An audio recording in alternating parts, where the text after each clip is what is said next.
us now to the main part of the museum. Of course, as most museums do, they feature certain people and have special exhibitions. And this time, of course, it's the time of Tony Clarke. It's called On the Threshold of a Dream. I'm with Pete Chambers, who looks after the museum. Pete, just tell us a bit about Tony. What was his history?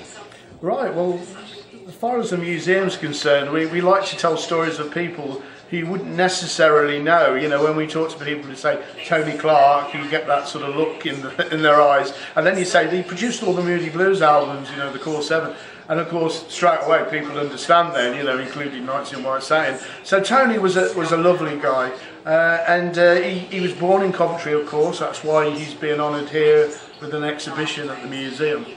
But he started off as a bass player. He was in Danny Storm's band, the Strollers, many years ago. He was part of the Clifton Hall rugby setup. And funny enough, he went on to produce the Pinkertons, Assorted Colours, who were also from that setup. So he's done quite a lot. He went on to be the house producer at Decca, the big studio, Studio One. We've got photos of it here in the exhibition. And of course, finally he ended up with the Moody Blues. You know, the Moody Blues had that beat hit with Go Now, and then things started looking a little bit sad. They needed somebody, and they called in Tony and some other people, you know, the Suits, and it all worked out in the end. You know, they started mucking around with orchestras and melding that in with rock music, which had been done before, but these guys made such an impact.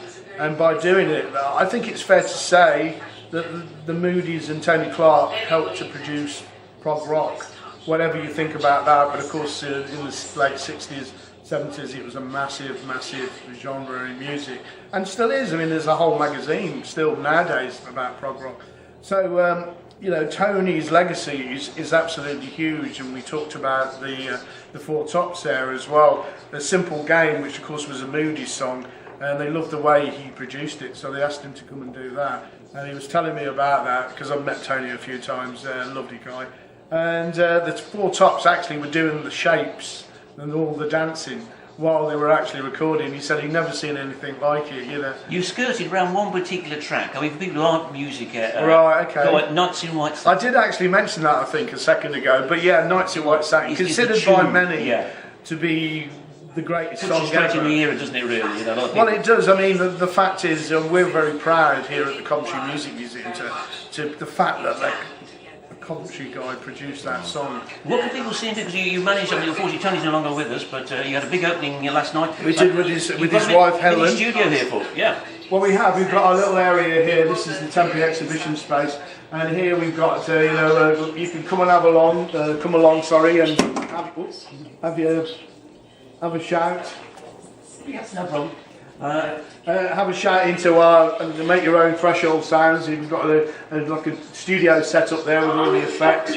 Also, we've got a lot of Tony stuff thanks to Helen. We've got his prize bass guitar. There's a fantastic satin jacket there during his Detroit days. And you can hear and see the man in the background there. We've got a video playing. I mean, this is a fantastic museum. This is just one corner dedicated at the moment to Tony Clarke. Just tell us a bit more about the museum itself. 12 months you've been open. Yeah, we've been open 12 months. Well, actually, 1st of November we opened. We've had people from 34 different countries here. 4,500 people have come so far. It's just been absolutely amazing. You know, at the end of the day, when you spent a day in here, it's kind of like you're looking for something to say because it's so positive. People come, they're really positive. There's the tune.